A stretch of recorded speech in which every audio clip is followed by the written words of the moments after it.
So hello and welcome. Happy Friday. Today is Friday, January the 17th, and this is Backyard Beekeeping Questions and Answers, episode number 290.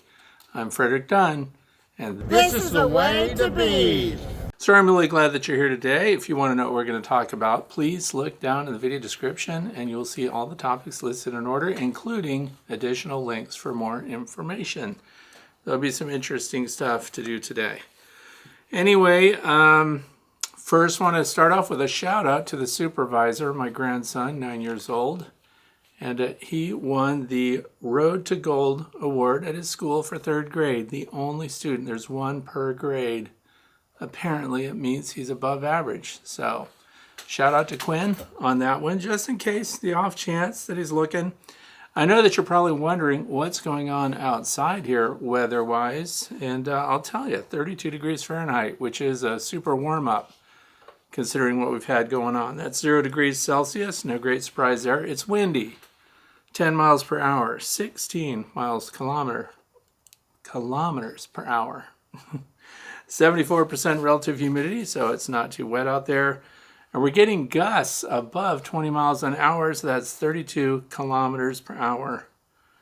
And that's pretty much what's going on. So if you have a question in mind or a topic that you'd like to see covered on one of these Friday Q&As, please go to my website, thewaytobee.org. Click on the page marked The Way to Be. That's the same as a contact page on other channels.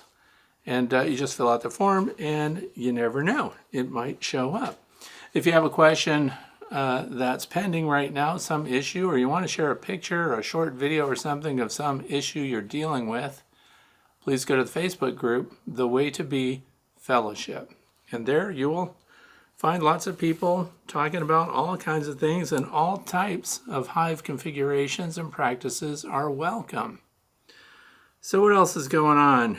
I think that's pretty much it. I am still growing my moss in my grow room, which, by the way, is, let's see, it's almost 15 degrees warmer than the rest of the house just from the grow lights that are out there. So if you didn't see my grow light review this past week, please check that out. It did make a difference in what kind of growth and whether or not your flowers or plants can bloom if they're blooming types of plants. So stronger lights, better growth, and I've got fans out there and everything else. We'll just move on. We've talked about that enough in the past. So today we do have some interesting topics and lots of concerns, and what better time to study up than when we're stuck inside when it's freezing cold. Also, of course, out in the west, the fires are getting under control, but devastating losses out in California. And our thoughts and prayers are with those who have lost everything in those fires. Okay, so we're going to start right off with Fane, who is in Viroqua, Wisconsin. Viroqua, Viroqua. I'm sure I ruined that. But anyway, the question is the double queen chamber keeper's hive that much different than a double brood chamber single queen hive? Yes. And I say yes, not because I've done it, not because I've used them, because this is the year of my double queen hives here in the Way to Be apiary. But according to those who've done it, and there are a lot of people that have done it, double queen rearing has been around for a very long time. The difference is, of course, if we have a 2-queen colony and we have 2 distinctive brood boxes, one with a queen in each, we know that queens are limited in the number of eggs that they can produce in a 24-hour period. You'll hear statements like, these queens will lay 2,000 eggs a day. And so it's great for applied math. If you have homeschoolers or you've got little smarty pants kids that are really great at math that come to your bee yard, and you can turn them loose in your observation hives, and you can make them time a queen when she's laying eggs on one of these surface frames. And I haven't had one that could even approach the 2,000 egg per 24-hour cycle. It's more like 12 to 1,500. Okay, so there again, other queens may be more prolific. They may produce eggs at a quicker cadence. They may have better nutrition or something like that, and therefore produce more eggs. But the reason that we can make this distinction, I think, and this I'm just forecasting it because, again, I don't have a 2-queen colony. But if we had a double deep brood box, we have 2 brood boxes, we still have a limiting factor. What is it? The amount of eggs that a queen can produce in a 24-hour period. And then, of course, by the week and by the month and so on. And then eventually get to the point where the bees are living how long. So there's I don't want to use the term calculus because that makes people turn their brains off. But if we did the calculus and we said, let's say a queen can do 1,500 eggs a day. And let's see that they emerge on the 21st day roughly, right? So then 21 days out, we've got 1,500 new bees emerging from the brood frames, right? From the comb. And then how long do they live? So then they live about 6 weeks during a nectar flow or when the bees are flying. So we're not talking about midwinter. We're talking about high production springtime. So then you can number crunch all of that and figure out what the maximum size of your colony would be. And then we have to throw in variables. Some of your bees are dying. Some of your bees are being eaten. And that's part of one of the things we're going to talk about today. They're predators of honeybees. There are lots of reasons why honeybees die out other than running the full length of their life. There are challenges and everything else. So anyway, now the double brood box, may not be ever completely full of brood. So when they get to the end of that laying cycle, after they're emerging, so it's a 21-day cycle, right? Eggs to emerging adult. And then as soon as the adult emerges, what do we have? We have an empty brood cell. And so then we have a queen putting a new egg in there right away after the nurse bees have cleaned out the cell after the emergence of that new bee, right? The worker. So then it just goes out and contracts, goes out and contracts. So there is a limit to how big it will get, and we can forecast that. If there are a little over 3,000 worker cells per side of a deep Langstroth frame, and then we have 2 sides, so now we have over 6,000. And so we can look at that. Wow, if that were 10 frames, all deep in a single deep, right? Then you've got 60,000 potential bees at some state of development and growth in adult bees, right? So we don't necessarily double that just by giving them more space. Now, the way the double queen system works is you can find a queen with a queen excluder into normally a single deep brood box. And then she stays over there, and then we have this other queen over here, and this one also in a deep brood box. Queen excluder keeps the queens in, and the workforce expands up into the honey supers. Now, whether this is one over the top of the other or side by side, or a keeper's hive configuration, which is also side by side. What we've done now is we've doubled egg production. We've doubled brood production. We have nurse bees on each side, so we have bees that can attend to this production that's going on. So yeah, it is more productive than a single double deep, single queen brood chamber, right? So that's where that comes from. Pretty easy. I can see why it's productive and appealing and not for beginners. We're going to talk about that later today. Question number 2 comes from David in Mead, Colorado. It says, hey Fred, I'm trying to liquefy some of my spring honey, and I started with the warmer set to 110 degrees Fahrenheit. Kept an eye on it for 2 days. It was about 75% liquefied at this point.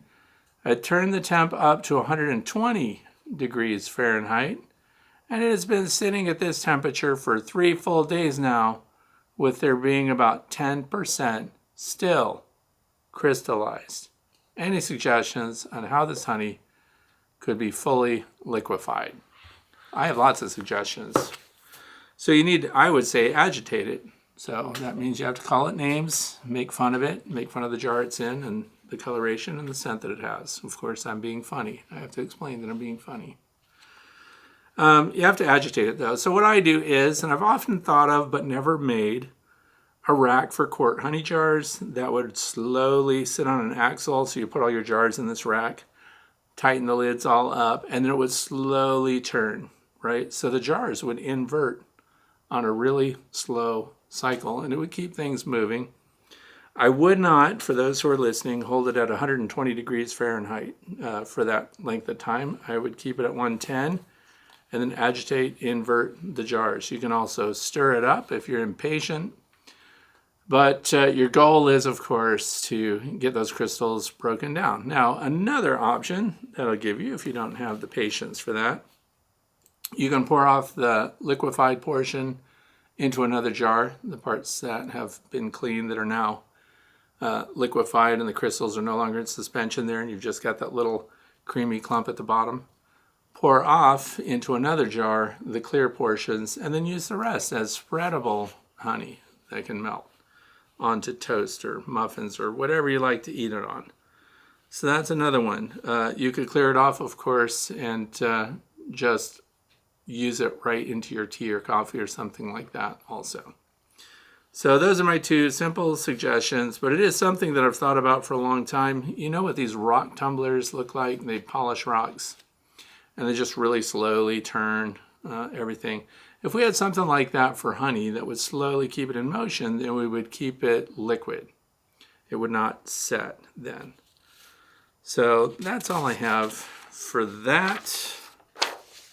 Moving right along. If you have better ideas for how to liquefy some stubborn jars, I've found that this often happens, and I'm not saying that this is the case here, but sometimes when we've fed sugar syrup late in the year, or 2-to-1 syrup, things like that. Sometimes you get some sugary, gritty areas that just at the end of the year don't liquefy. And you can even find it in your frames of honey in spring after it's been through winter. And you'll see that the bees have cleaned all around it. You'll see these white chunks of sugar still in the cells. So that's a potential also for some that find that it just doesn't liquefy. But case by case, and of course we know that the end of the year honeys sat around here the easiest. In other words, the aster, goldenrod, stuff like that are known to become crystallized easily. So moving on to question number 3. This is the big one for the day, and this sent me right down a rabbit hole. Thanks for that, Rodney from Freeport. I think it's Illinois. It just says LL, so I think it's Illinois. So Rodney says, I'd like to build a purple martin house, add it to my backyard. Should I be concerned that they will reduce my bee population? Any experience with this? Okay. Now the purple martin discussion, and we have tree swallows and we have barn swallows here. And we have a lot of birds on the wing that will eat bugs on the wing. And just up the hill for me, I have a neighbor named John. He has purple martins hanging in those really expensive gourd systems. You can spend $1,000 for one of those. Anyway, this is a question that I've had troubles with, by the way. I reached out to the Department of Ornithology. I tried to get somebody on record to tell me, will these birds eat honeybees? Because we have a lot of concerns, not just our worker honeybees, which, by the way, do end up just dying every day while they're out and about. We also have drones, which seem to be pretty darn appealing because they're big and they're conspicuous on the wing, and some birds do eat them. And one of the things that I would be concerned about the most, of course, is when we're having queens, virgin queens flying out and going to mate at the drone congregation area, which could in some cases be several miles from where you're located. So they're in jeopardy on the wing. Nobody would talk on record. So I think they have concerns that they don't want to kick off a pushback from beekeepers, nor do I. And I'm going to give you a different way to look at this. Let's take the case of the purple martin. Even within my own beekeeping group, we have a long time, this came up years ago, and a long time beekeeper, more than 40 years keeping bees, said, yeah, I just saw purple martins eating my bees. And another beekeeper in our club said, I have purple martins, they don't eat bees. And so he basically said, you're lying or you don't know what you're seeing. And so back and forth it goes. No reason for this back and forth. I'm going to settle that hash right now. What do you think I'm going to say? I'm going to say I'm a fan of Purple Martins, even though I don't have them. But you know why I feel like I need them now? Because of this question, I jumped into all the different Purple Martin organizations, and I went to Purple Martin Conservancy Association, which is purplemartin.org. That's my shout out for today, purplemartin.org. So here's a new way of thinking of it. Okay, let's say that those who say that they have seen Purple Martins catch and eat drones did in fact catch and eat drones. Is that a reason to get rid of the Purple Martins? I say no. Here's why. If we look at what Purple Martins do overall, they eat all kinds of insects. Do you know what one of the top insects that they are snagging on the wing, which is a pretty amazing feat given the aerial agility of this particular insect? We're talking about dragonflies. So, you might know where I'm going with this discussion. If the Purple Martins are taking out large or decent numbers of dragonflies, would that not then offset any particular concern you might have about the Purple Martin eating the occasional drone on the wing? We make lots of drones. In fact, here's another wicket to go through. Which drones do we want to mate with our virgin queens in spring? We want the fastest flying, the keenest, the most physically capable drones out there. So we want the ones that can fly faster and dodge the Purple Martins because they will make smarter bees in the future. That's a very simplistic overview, but it's a feel-good way to look at it. So it adds to the screening process of which drones are fast enough to become mated with your queens.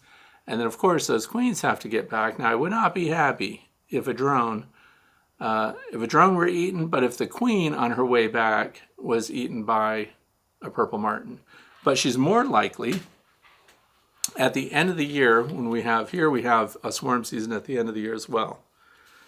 The dragonfly numbers are really high. In fact, we see whole squadrons of them flying through the bee yard, snagging bees right and left. And they eat the workers, the drones, anything on the wing. They are top tier aerial predators. So now we introduce the Purple Martins. The Purple Martins are eating the dragonflies, and therefore for each dragonfly that they are eating, those are bees that are not being eaten by the dragonflies. Therefore, by keeping Purple Martins here, we are lowering another predator that would be otherwise feeding on your bees, workers, drones, and queens, because those big dragonflies at the end of the year can take anything. What do you think about that line of thought? So not only did I look into this and look into the Purple Martin houses, but I learned a lot of things, and I'm going to share with you now. Even though we're talking about bees, I think it's important for us to understand ecology beyond our bees, right? So take a look at Purple Martins. Here's the thing. We all know the old timer, at least I think we all do. I did when I was little. The guy's name was Mr. Lawson, who I didn't much care for because he would yell at you for getting anywhere near his vegetable garden or walking on his grass and all that.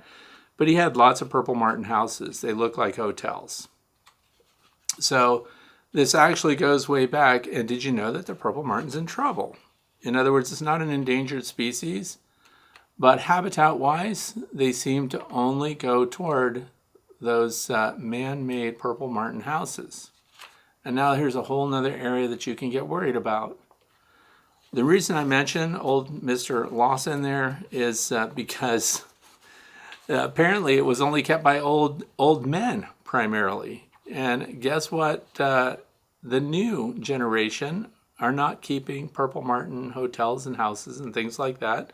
Goes all the way back to Native Americans cutting out gourds, using those for Purple Martins near their gardens, near the Mississippi River. And so there are a lot of Native American tribes that were very aware of how they could use Purple Martins to protect their gardens.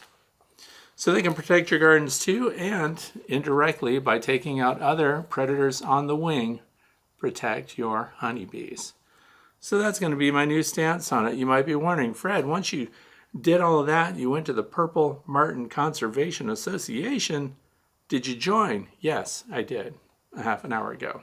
So I'm a member of that, and I'm going to look at it. So, and of course, purple martins have their challenges too. House sparrows. They make gender distinctions, by the way, among those who keep purple martins because they say, this is them, not me, they say that men who set up purple martin villages and clusters for their purple martins are also inclined to enforce killing the birds that come and attack the purple martins, which includes house sparrows, which are considered invasive. They said that women who undertake keeping purple martin communities fail to kill the species that are coming in, invading and displacing the purple martins. So I think what they're trying to say at the Purple Martin Conservancy is don't set up a colony of purple martins unless you're willing to defend them against invasive species. So I found that interesting too. So you need to be, I guess, ready to trap house sparrows and dispatch them and things like that. So, and that was a very interesting thing. So I appreciate that question. So the bottom line is now we're not worried about how many honeybees your purple martins would be eating. And I see that we can bring in purple martins and support purple martins. And I hope that somebody is listening to this right now who decides, wow, I'm going to replace some of these old timers that are just no longer taking care of their purple martin houses and things like that. If you put them up, you need to be prepared to inspect the nests and, of course, clean them out. They have them on big poles with pulley systems so you can lower the whole little community of martin nests so you can inspect them and make sure that they're not just being taken over by what? House sparrows. So, moving on to question number 4. This comes from VYTBBB74146. So that's the YouTube channel name. It says, for those who want to try the 2-queen system. So we're still talking about the 2-queen system that generated a lot of buzz after last week. I suggest you think if you are comfortable with super big colonies. I tried it and I do not recommend. Colonies get so big, it's just too hard to manage. It's easier and quicker with 2 smaller colonies, especially if you don't have much experience. So you know what? I was very grateful for this comment because sometimes we forget. If you're a beekeeper who's been around bees for a long time, you understand that sometimes you become a lion tamer, right? So there's some truth to that. If you have a double queen system, the whole point is to create this bonanza of bees inside this 2-queen system and that you get a higher honey yield. Well, when you get a higher honey yield, the reason you're getting it is because you have thousands of more worker bees. And the question comes up, what if I had one 10-frame Langstroth hive over here, brood box, and another 10-frame Langstroth brood box over here, and then we start them completely separate and let them just go their own way, build up, and then, of course, generate their honey surplus? Do they individually produce more honey than if we put them all together and have one rise? Does that single 2-queen system produce more honey than 2 full-size colonies independently would? And everyone I've spoken with that's done the 2-queen systems, regardless of the system that they adopted, said that they get more honey from that system than if they had had individual colonies. That said, I want to caution you, if you are a brand new beekeeper and this is what you're going into and you're watching me and you're thinking everything I say is a great thing to do, I'm very glad for this because I hadn't thought of it, that you could get out there and be overwhelmed. If we look at the Keeper's Hive, one of their videos where he was weighing hives, so he was weighing the honey boxes to demonstrate how much honey yield they get, they actually had to abandon their post. And they cut away and they do a scene. Now, these are not new beekeepers, and they're off in the woods because they've learned that retreating into the trees was a great way to escape the bees. So the colony just got too hot for them. So there are a lot of things going on there, but one of the arguments that I make, or one of the explanations that I have on that, they were also smashing bees. They were stacking boxes, smushing bees underneath, and things like that. So alarm pheromones, they're getting them angry. Smaller colonies, far more tolerant because they just don't have that many guards to send out. If you're going to produce a massive colony of bees with, 30,000 plus occupants, then they have a lot of guards to send your way if you start to do things wrong. And that's why I'm going to bring you full circle to what I plan to do with my Keeper's Hive 2-queen system. So this is a follow-up from last week. I am putting Flow Supers on there, one, maybe more. I'll have them in hot standby. So if they fill up too quick and they haven't dehydrated them down and started capping them yet, I don't want to slow production, so I will be stacking Flow Supers one after the other until they reach their maximum potential. Now here's the thing. I don't have to pull those off to get the honey out, to give them more space, to store more honey. And one of the big arguments, because I just recently looked at a thread on Facebook. I don't normally do a lot of looking into threads on Facebook. So because you can get endless discussions and back and forth about this is bad, this is good, and so on. And so I just have, my platform here. So the Flow Hive, if it doesn't get capped all the way, then they can move up and fill the next part until they start getting capped. And then when they do, you open one of those flow frames and you draw honey off. Guess what we're not doing? We haven't smoked them, so we're not agitating, because over smoking a colony can get the opposite response that we want. It's supposed to interrupt the alarm pheromone. And it actually does that. But if you continue to smoke, as some people, especially new beekeepers, including my grandson, if you think things are cooking off and getting hot, they just smoke even more and keep smoking. And what you can get then is a feisty response from your bees instead of a calming one. So what I'm bringing you full circle to is, again, the Flow Hive's passive way of removing the honey that's in those frames. And so when you drain off honey, the bees are not interrupted. You're not in their flight path. Another argument is, well, everybody knows that then people that have that kind of hive, they don't inspect the brood. Well, here we go. The Keeper's Hive. Even with all the honey supers on, you can go to the side and inspect brood. You're pulling your frames out to the side. You're looking at them. So once again, another problem solved. So I'm bringing together kind of the best of both worlds. Now, if you pull those boxes off and you get these bees agitated and they're huge colonies of bees, you can expect that possibly, because this is for backyard beekeepers, remember, I had a problem last year where I got into a hive and took their honey, took their box, and the bees patrolled my driveway really well for several days afterwards. So I was concerned, what if the mail person drives up? What if the FedEx guy gets out? And I give all those guys, you can link and say how satisfied you are with the way they delivered your package. Well, if they drove up the driveway and delivered a package when I had angsty bees flying around, then they get the above and beyond score.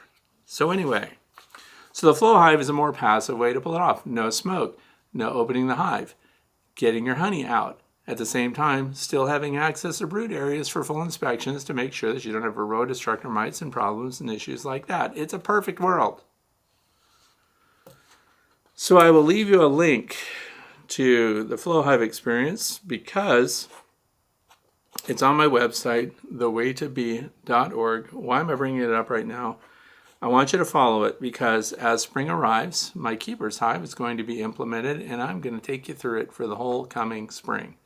Now keep in mind, advanced beekeeping. I understand what's going on, but I will walk you through it. So if you want to see it for a year before you invest, by the way, even Flow Hives, some people say, are only for advanced beekeepers.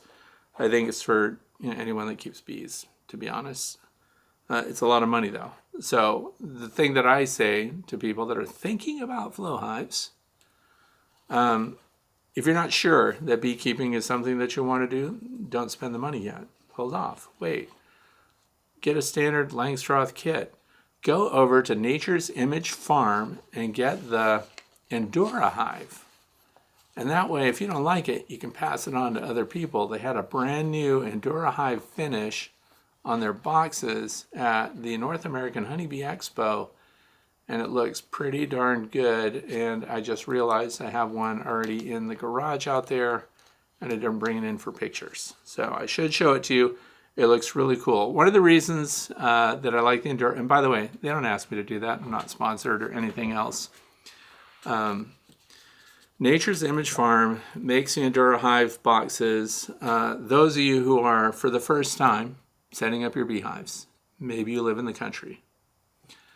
I hope you do. Now, if you live in town, no big deal either. But do you want everyone driving down the road to spot your beehives from 1,000 yards away through the trees? Or do you want to kind of have your beehives in a place where they're kind of by themselves? I do recommend you put up bee alert warning signs. Beware of honeybees, things like that on your driveway and pathways, sidewalks, ways that people might be approaching your beehives. But from a distance, if your beehives are the color of natural wood, trees, the Endura Hive, that new one, is going to blend right into the environment. The hives that I have that I've treated with EcoWood and things like that are also brown and blend right into the environment. So I think there's something to be said for having your beehives blend rather than stand out. A lot of new beekeepers want to express themselves artistically and do pastel colors and everything else, and that's fine. Maybe you don't care. And maybe some people think that's a deterrent to beehive theft. It isn't, actually. So we don't want vandals either. So we don't want attention, unwanted attention to our beehives. So that's what I'm saying. If you want a colony that blends into the woodwork and will last a long time, the Endura Hive claims are pretty intense. We haven't seen them out in the environment that long, but they forecast their longevity to be significant, which means that if you were buying new boxes every 10 years, you wouldn't be with those hives. Plus, they have the interior surfaces that are well prepped, are ready for propolis sealant inside the hive. So they've done a great job. That's Nature's Image Farm, and it's called the Endura Hive. Check that out if you're shopping around for equipment that lasts and blends, looks natural, like it belongs outside. So yes, this is a very good warning. If you're getting into bees, don't get too big too fast. Big colonies create a challenge. So I hope that you're spending your first year. I was talking to one of the Hives for Heroes group. Their first year policy is that the person that joins Hives for Heroes gets a mentor, does not keep bees for the first year. Instead, they're learning, they're getting some hands-on experience with an experienced beekeeper, and they're going through a full year and learning about management. Now, this can serve a lot of things, and something I really like about that. You may not have thought ahead to what's involved in managing honeybees throughout the year. And so if they can get them in and get them out to see the bees and things like that, understand what's involved in honeybee management and small-scale apiary management, they may decide that bees aren't for them. And that would be fine too. So it would be like, let's talk them out of it before they make this big commitment, spend a lot of money and resources that they only feel depressed about later. So they may permanently just want to assist other beekeepers, and that's fine too. Every beekeeper at some time of year is going to need some help, usually with honey extraction, moving hives, things like that. We're also at the time of year where moving your hives around is at a prime, other than for us right now, because we have like 3 feet of snow out there and nothing's going anywhere. But we get to this time of year before spring arrives and your bees start really flying, the orientation flights really start happening. You have an opportunity now to shift your hive around and move them on your property to new locations if you need to. And we'll talk about some more about that in the fluff. But that's a great point. Safety first. New beekeepers, don't try, these complicated setups until you know for sure what to expect from your bees. And work your way through them, smooth and steady. No bumping and knocking things around. Smooth and steady. Your bees will appreciate you for that. Moving on to question number 5 comes from Ken, Crawfordsville, Indiana. Says, I saw your video on the Keeper's Hive. So here we are again, the Keeper's Hive. Thanks for that, and wondered if you lost one of your queens in the dual queen keeper's hive setup. Would the workers share the other queen's pheromones to suppress laying workers' reproduction in a queenless side? So, something I noticed last spring. Well, let me go ahead and I'm going to answer the first paragraph. One of the triggers for your bees producing a replacement queen, swarm cells, is a reduction in the queen's pheromone, queen mandibular pheromone. It's called QMP. Now, when they have that, it's because the colony is so big, that pheromone is spread bee to bee to bee, physically from bee to bee to bee through that colony. When that pheromone is thinned out because there are so many bees, the population is so high, they start to make preparations to divide this overly populated colony. So would this pheromone from one side, in the keeper's hive, with a queen right box over here and a queen excluder keeping the queen over there, over here on the other side they've lost the queen, which has the high potential to happen, would the pheromone from the remaining queen spread through both boxes and into that brood over here and suppress their desire to replace their queen? And in theory, no. They would be apt to, with a low queen mandibular pheromone there and sensing the loss of their own queen, which they do almost right away, they would then go ahead and make preparations to replace the queen. And that means using eggs that are there, building a queen cell around young larvae, multiple cells usually as an emergency replacement, right? So there's something called supersedure cells and there are emergency queen cells. Because they're unplanned, if something instantly or suddenly happened to the queen and she died, they're an emergency cell. They sometimes happen in the middle of the brood area because that's where the eggs are, that's where the young larvae are that have just emerged, hatched from eggs, and that's where they build them out. If it was long-term planning and the queen were slowly, getting bad or they're rejecting her, that's when you'll see a collection of queen cells along the fringe of those brood frames. And those are generally thought to be much healthier, larger queens. Okay, so you can suppress that if you wanted to, and now we're going to go on to this part. Something I noticed last spring, I was doing inspections in a remote apiary of mine, ran across a queenless laying worker hive with multiple eggs and cells, yada yada. It just so happened I had some queen pheromone strips on me and put one in, and the next week I came back to put in some fresh brood and noticed there were no new eggs for the workers. So I put a mated queen in the next day and it took. I've never heard of someone using pheromone strips to suppress laying workers' reproduction. Okay, so there is something called temp queen. Now I get mine from Better Bee. There's probably other sources. It's queen mandibular pheromone, QMP. It's a synthetic that imitates the queen's pheromone, which makes your bees think a queen is present even if she isn't. And I've done a lot of fun stuff with those QMP noodles. The purpose of those is to put them in a hive, in a colony that is queenless, to keep the laying workers from activating their ovaries and from beginning to produce eggs. So I've never used it to get laying workers to stop being laying workers by installing a QMP, queen mandibular pheromone temp queen. Stuff is only like $5. I highly recommend you have some on hand. It's super handy. So no, I've not heard of that. And the thing is, I'm on top of my bees enough to where they don't get that 3 weeks necessary before you get a bunch of laying workers taking over a colony. So again, you would want to be inspecting your queenless colony. You would want to know that it's queenless fairly early. There are a lot of ways to know that from the landing board observations and, of course, from noticing that your queen's not laying eggs. And then you'll get a timeline of how long she's been out of there because it takes 3 weeks for those laying workers to actually begin laying eggs. And they lay drone eggs. So it's very interesting stuff. And if that worked, that's fantastic. Good news. That's great. And I'm also glad that they accepted the new queen. So that's all good stuff. QMP, temp queen, betterbee.com. Tell them I sent you.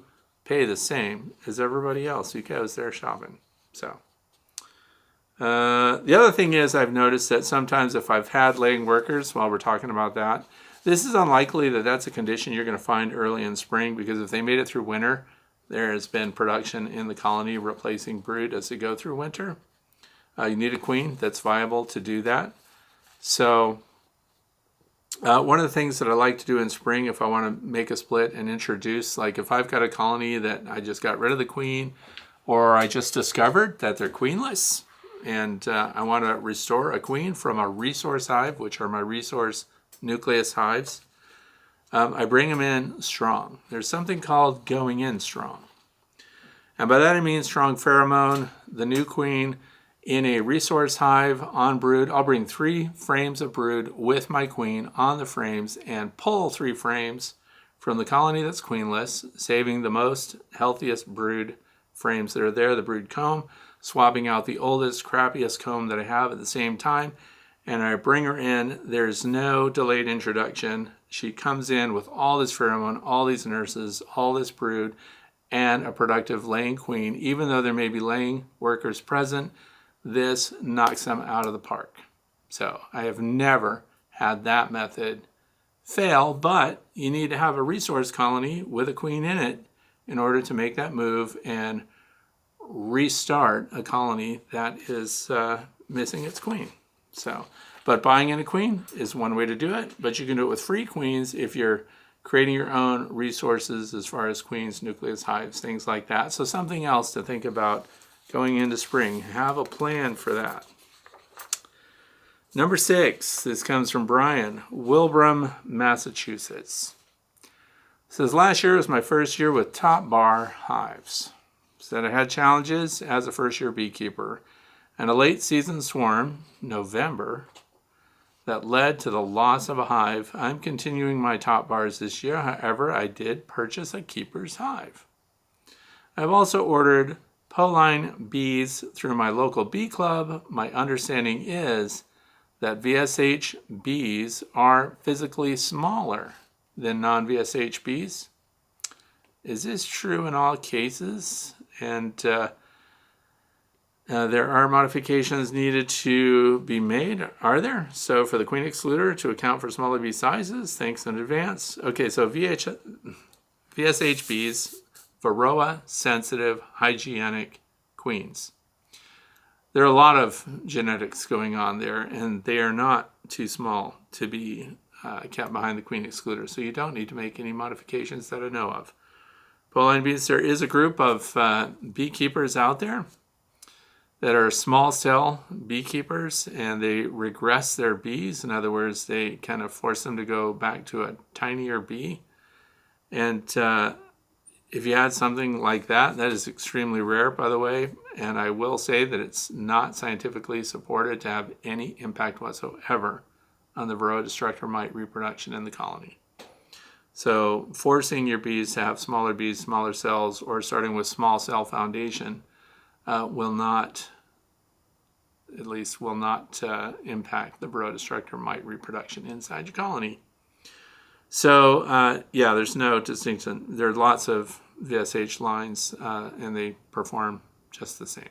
So, and if you want to know what size brood comb your bees would make on their own, let them work foundationless frames and then see what the sizes are and see what those are like. But I think if they are smaller at all, it's going to be micron scale differences, like not detectable. So now we are into the fluff section, the plan of the week, if you will, for what's coming up. Bad things are coming up here in the northeastern United States. I'm in the state of Pennsylvania, and we're going down to single digits. That's right. I don't know what the wind conditions are going to be, but the good news is we have deep snow everywhere, heaped up against all the buildings, heaped around all the hives. I have a funny video, which I just might add at the end of today's video, of a cottontail rabbit out there digging holes through the snow right in front of the beehives and getting down to the clover there that's on the ground, and it has some pretty interesting behavior. So I'll try to toss that on at the end. In fact, show you the noisemakers that are getting my deer away from my feeders by the way, once deer, these are white-tailed deer, northeastern United States, once they discover a food resource in wintertime, getting them away from that food resource is a big deal. It's a challenge, but I did it. So anyway, some of the things you can plan for, plan your landscape. You will probably want to plant some pollinator plants, even though you may not be able to do it on any serious scale if you just have a yard. But I'm trying to convert every part of every green space under my control into something that benefits wildlife and or pollinators. So I'm trying to get rid of regular grass, so I'm doing low growing stuff, and I'm starting as much as I can, but I'm finding my interior growing space is inadequate for the scale that I want to impact my environment. But you can start planting, because some of the seeds that we like to plant outside have to go through something called stratification. That means they have to have a cycle into the refrigerator, or if you're like us out here, you can just put them in a protective container and put them right out in cold storage, which means any unheated building. And so I've started some of my stuff. I started it too soon. The plants are too big already. They should be going outside right now, and that can't happen.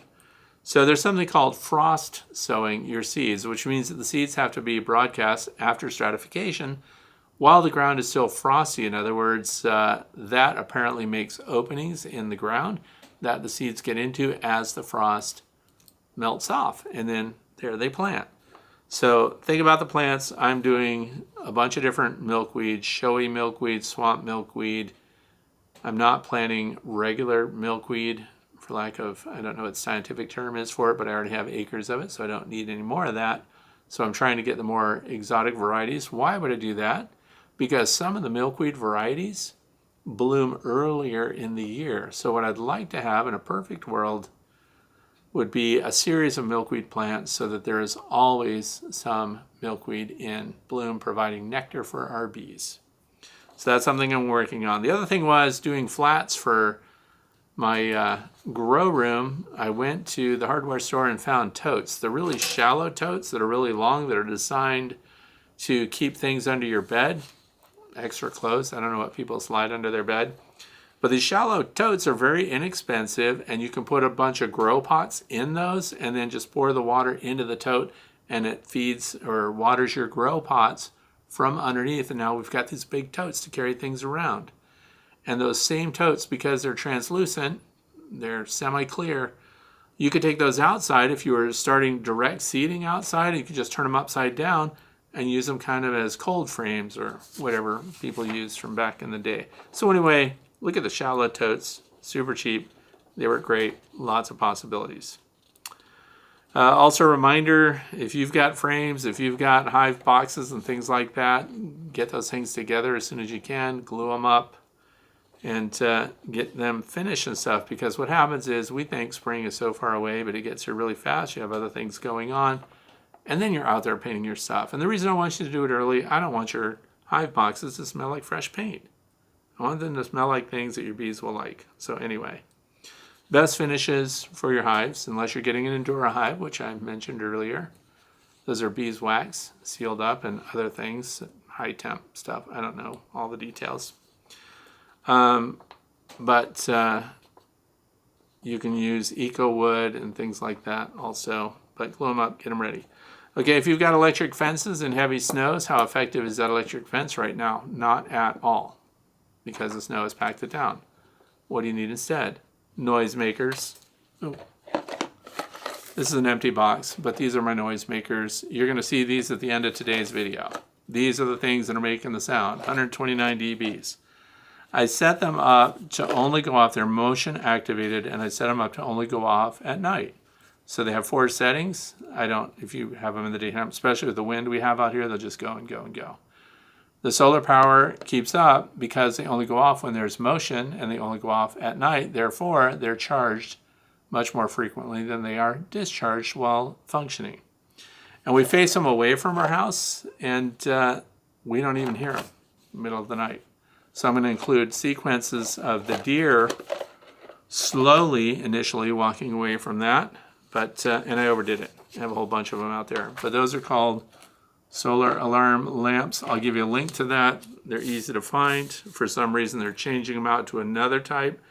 That I don't like. So I'll give you a link to those alarms. But those are a good backup. So in other words, if you've got an electric fence, like heavy rain, tall grass, all these things can impact your electric fence's effectiveness. So let's stress out some wildlife with some motion detector alarms and get them away. And it works. Even works on raccoons, and it works on possums. But those don't seem to be much of a problem. Skunks are much tougher, but skunks don't like white light. The deer, you can put floodlights on them when they come up to your bird feeders, and they don't even care. They stand right there and feed for hours at a time. They had to go. Clear your entrances, pull trays if you have them. It's something that even when we get them and it's so convenient and they're part of your hives, getting out there in the cold and pulling the tray out and scraping it out. What are you going to scrape it with? Your hive scrapers. These plastic things are perfect for it. So keep your entrances clear, your trays clear. The good news is the trays don't have any water in them. So that's new, actually, this year. Last year, they had quite a bit of condensation making it down into the trays, which caused a bunch of mold in there, which is one of the reasons you have to actively participate in cleaning them out, unless you have a bunch of grand monkeys that you can have over and give them each a nickel or something that they think is really valuable, until people come through and ruin your workforce by handing them dollars for nothing, not mentioning any names. Okay. So pay attention to electric fences, alarm systems, pull trays, and prep frames and foundation for spring. Some people are using better comb and things like that. This is also a great time. Set up a little shop in your basement or some utility room and get those frames all set and ready to go, because when you get into your hives in spring, if you find out you've got frames that are covered in mold or they're in really bad shape and you're going to have to run them through some kind of preparation cycle, you need fresh frames to put in, because what are we going to catch in spring? Swarms. So I hope you're ready for that. So I want to thank you for being here with me today, and I hope that you learned something worthwhile. If you have a question on your mind or something that is just going on and you'd like to have me cover it or do a deeper dive on it, please go ahead and write that down in the comments section, or once again, please go to my website, thewaytobe.org, click on the page, mark The Way to Be, and submit your topic. Thanks a lot for watching. I hope you're staying warm and safe as these winter storms work their way through the northeastern United States.